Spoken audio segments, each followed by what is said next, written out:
En fait, là, on voit maintenant la quantité qu'il y a mis sur toute la zone avant, pratiquement une longueur, c'est un seul pot. There is a very high quantity of plants in one in vitro pot.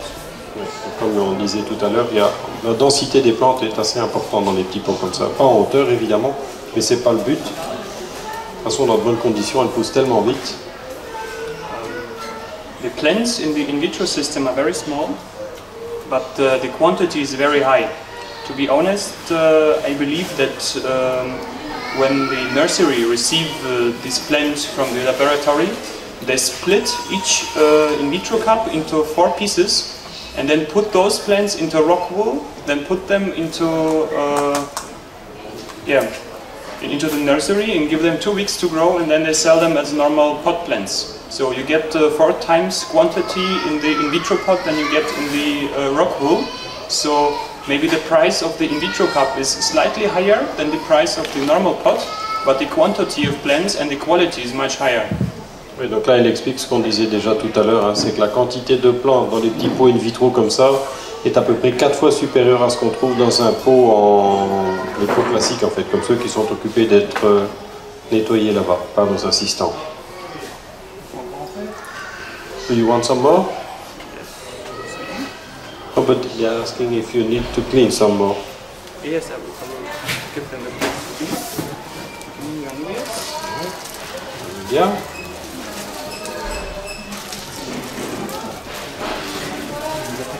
Tell them not to work that fast, otherwise they will be done with all the plants. Oui, il vous demande de travailler un peu moins vite parce qu'il ne sait pas suivre. C'est normal.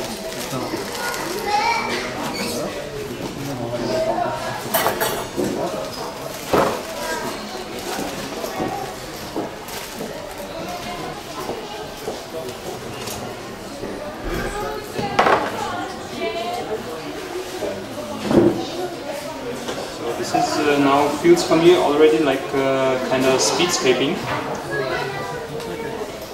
and usually this process can take multiple hours if you do it at home. You relax, you listen music, you enjoy it, you don't need to hurry like me. Oui, ici évidemment il explique que théoriquement c'est censé être un plaisir et qu'on fait ça à son aise, mais ici évidemment il essaie de se dépêcher un peu, histoire qu'on voit un peu l'évolution. On a évité de passer 1 heure ou 2.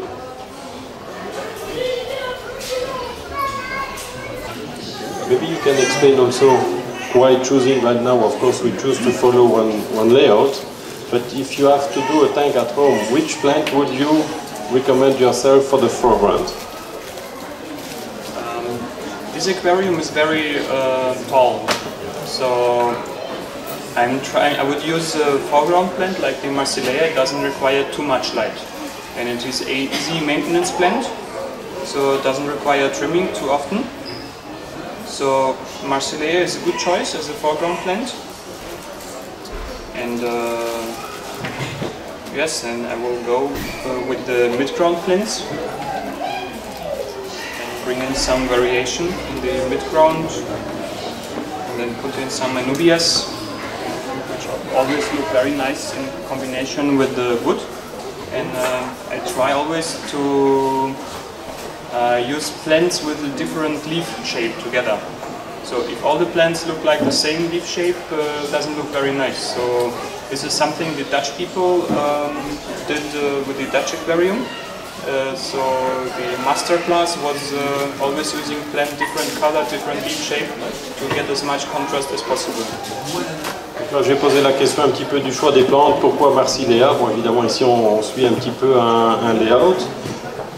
What do you want? Donc là, on a parlé de la plante à l'avant-plan qui est Marsilea. L'intérêt de cette plante, comme le bac est assez haut ici et qu'il n'y a pas une quantité de lumière qui est extrêmement abondante, c'est pas une plante qui demande énormément d'éclairage et c'est aussi une plante à l'entretien relativement léger en ce sens qu'elle pousse pas trop vite. Donc c'est pas quelque chose à tailler de manière très régulière. Bon, après il y a des choses comme des alluvias qui demandent aussi très peu d'entretien, si ce n'est quand elles deviennent trop volumineuses de couper. Donc là aussi très peu de choses. Et alors une ou deux variétés qui poussent un peu plus vite qu'on va retrouver ici à l'arrière-plan après, pour avoir aussi un petit peu quelque part un bon ennemi naturel pour les algues.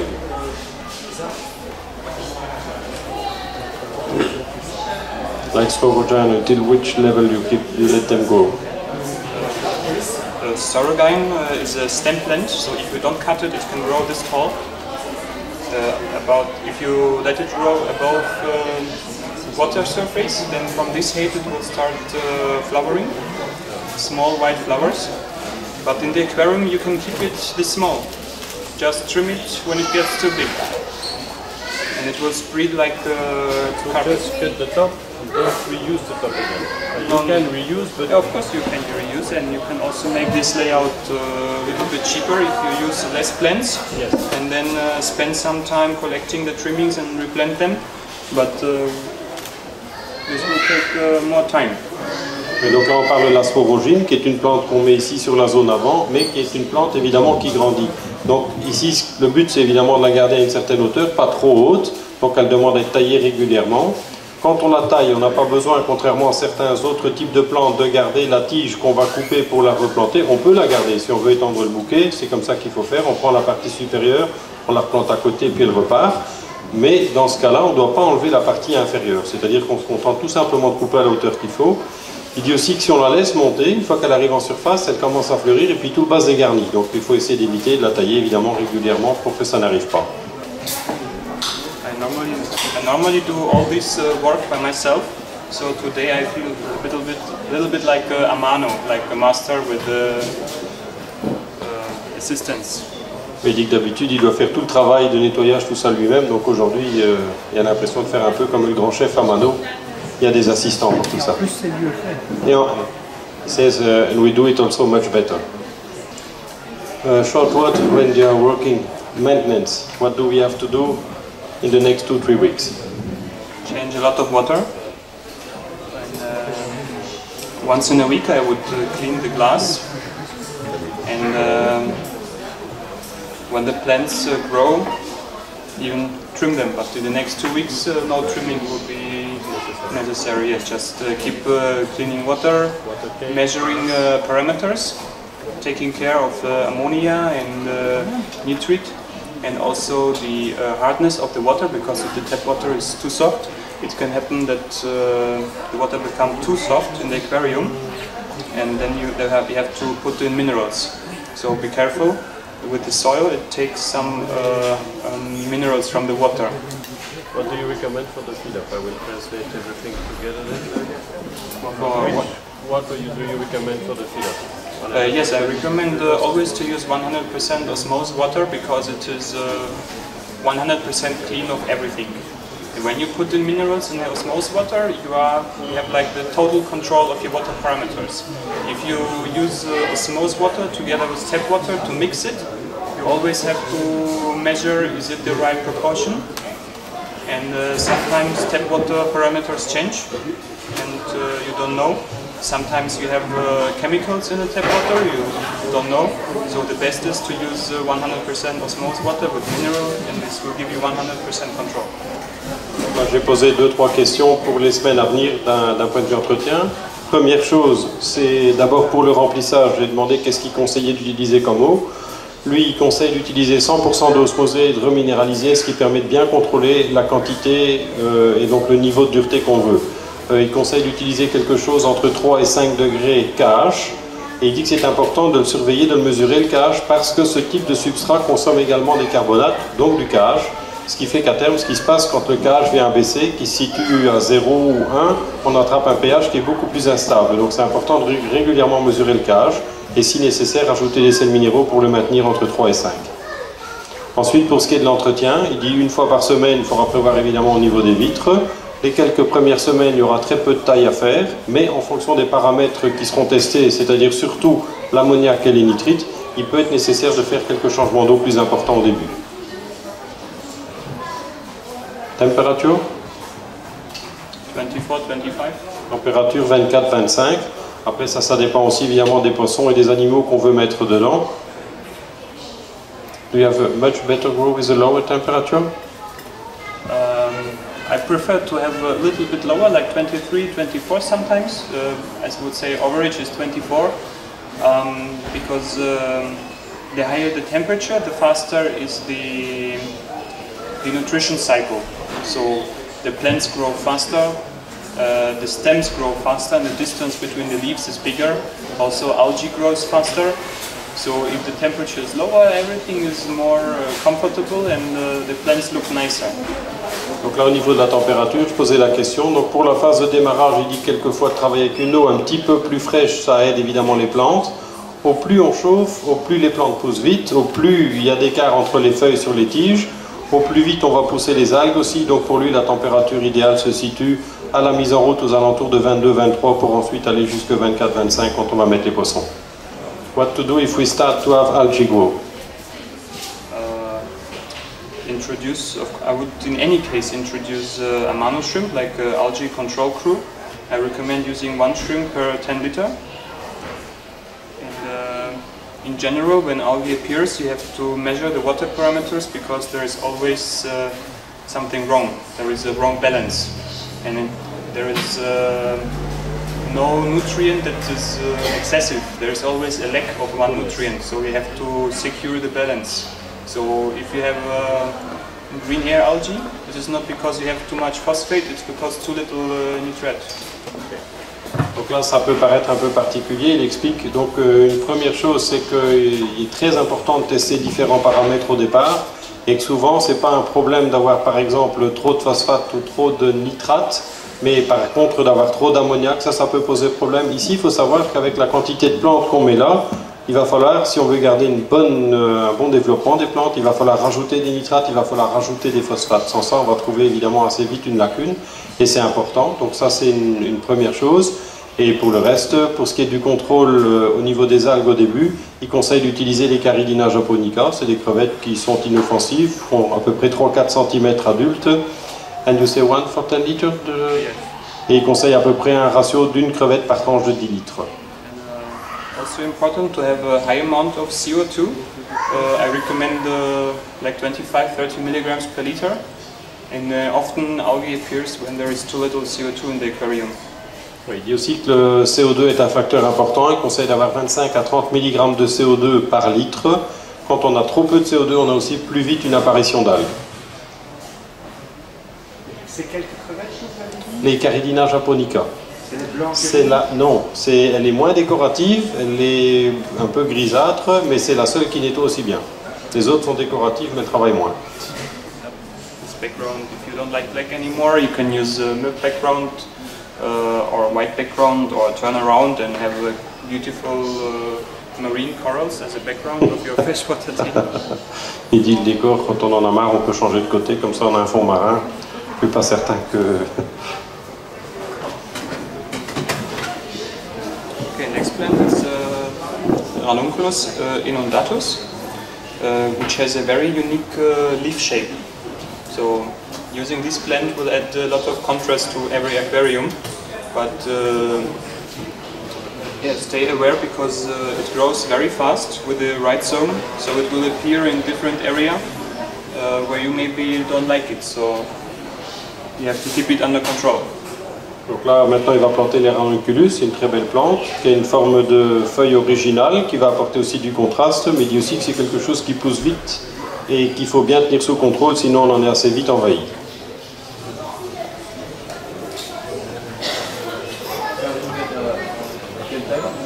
Until which level you want to keep them? 10, 15? Yes. No, they will stay this size, but they will spread to the ground. It is a carpeting plant. En fait, c'est une plante qui ne va pas monter, elle va continuer de s'étaler, mais elle s'étale assez vite, c'est-à-dire qu'il y a un rhizome qui va partir, et donc c'est là où il faut faire attention qu'elle ne va pas couvrir trop les voisines. Yeah, you can see this runners. Ouais, voilà, là on voit bien. I think now it is not 100% tropical layout, the plan. Because I planted already Staroguna in this area and I needed this for the ranunculus and somewhere else maybe as well, but it is very close to the original and I mean it is different size aquarium, different wood, it's just the idea is to help. Yeah. For somebody who don't know which plant to use, which area, such layouts from Tropica help very well to choose from. Donc là, il explique que ce ne sera pas une copie exactement conforme de ce qu'on avait sur le layout de Tropica, mais il y a une raison à ça. La forme de l'aquarium qu'on a choisi est un peu différente. Celui qui était sur le layout était plus long, moins large et moins haut.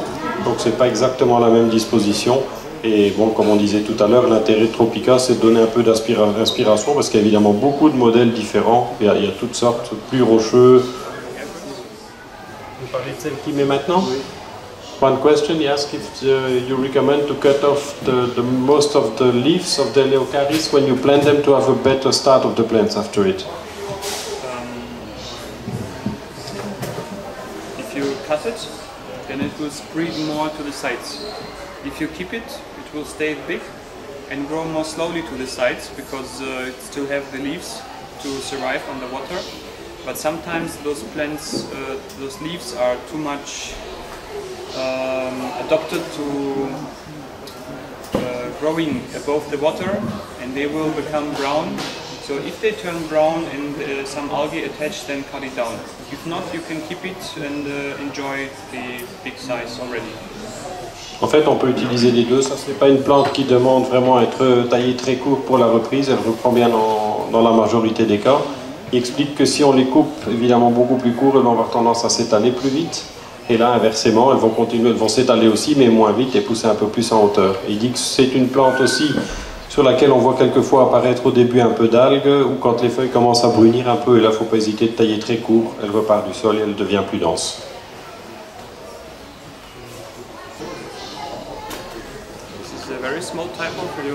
Ça, c'est la plus petite variété d'Eleocharis, donc même famille que celle qui vient de planter maintenant, mais une forme en fait qui pousse beaucoup plus court et beaucoup plus dense. One question, do you always try to keep separate between the different kind of Eleocharis? Usually not, but I like to use a small one and the bigger one right behind it to create a sense of depth, but in this case is a map from Tropica. So yeah, in a kind of way I shut off my brain and simply do what the manual says, like when you buy furniture from IKEA. And I think it will look nice. And it is it will look very colorful, you know, like different texture here and there, and when everything mixed together it looks just wild. Yeah. Donc, il dit que quand il fait quelquefois des mises en place comme ça, il utilise les deux, la plus petite, la plus dense à l'avant, et alors la plus grande variété derrière, pour donner une impression de volume et de profondeur au niveau du décor. Bon, ici il les sépare parce qu'elles étaient séparées sur le plan, mais il dit qu'on peut aussi bien faire l'un que l'autre. I create a lot of aquarium. I can't say 100%, but something between 50 and 100 aquarium within 1 year. And I always try different things. When I do always the same, it gets boring after a while. So I simply try out new things and see how it works. Il explique évidemment, lui, c'est son métier. On fait entre 50 et 100 par an, donc différentes tailles, différents types. Et c'est évidemment sans arrêt des nouvelles variétés, des nouvelles mises en place, histoire que ce ne soit pas lassant. Pour voir aussi les différents résultats qu'il y a.